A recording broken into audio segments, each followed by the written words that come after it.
কিন্তু এটাকে একটা সমন্বিত চেষ্টার মাধ্যমে কিন্তু কাজগুলি করা হয়। আপনারা জানেন এবছরে যে পানিটা এসেছে এটা কিন্তু গ্র্যাজুয়ালি এসছে, মানে ধীরে ধীরে আসে, তারপরে আবার কিছু জায়গায় নেমেও যাচ্ছে। তো সমস্ত পরিস্থিতি বিবেচনা করে আমাদের জেলা প্রশাসক কিন্তু একটা সুনির্দিষ্ট পরিকল্পনা করছেন, এবং তারই অংশ হিসেবে আমি নিশ্চিত যে খুব দ্রুতই যদি সে ধরনের কোনো পরিস্থিতি থাকে, কেউ পানিবন্দী হয়ে থাকে, তাহলে তাদেরকে উদ্ধার করা হবে।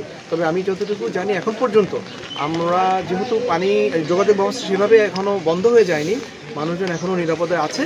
তবে পরিস্থিতির উপরে নির্ভর করে যে নিশ্চয়ই আমরা একটা প্রয়োজনীয় ব্যবস্থা গ্রহণ করব। জি, যারা যোগাযোগ করতে পারছে না, আসলে তারা অসহায়, একেবারে অসহায়, কোনো বিদ্যুৎ নেই বা নেটওয়ার্ক নেই, তাদের বিষয়ে আপনারা কোনো ধারণা রেখেছেন কিনা, যে আসলে কোন কোন জায়গাগুলোতে শনাক্ত করতে পেরেছেন কিনা, বা তারা কিভাবে যোগাযোগ করবে আপনাদের সাথে?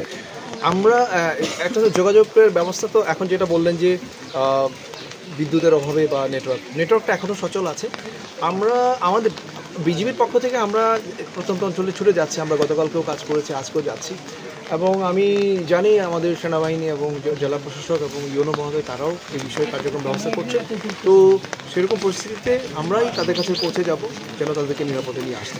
আপনাদের কন্ট্রোল সেল গঠন করা হবে কিনা, বা আপনাদের সাথে যোগাযোগের মাধ্যম আছে কিনা? যে অনেকেই আছে না, যে সাপে কাটা বললো, তাকে আসলে পরিবহন সংকটে ছিল আজকে, সেই বিষয়টা যদি একটু বলতে। সেই বিষয়টা যে আপনাদের সাথে একটা বডি বর্ডার গার্ড বাংলাদেশ, কিন্তু এই পুরো বিষয়টাই আমাদের জেলা প্রশাসক নিজেই ওখানে একটা কন্ট্রোল সেল করা আছে, এবং প্রতিনিয়ত এই বিষয়ে যোগাযোগ করছেন, এবং এই বিষয়ে তিনি প্রয়োজনীয় ব্যবস্থা গ্রহণ করছেন। কতজনের খাবার দিচ্ছেন এখন আপনারা?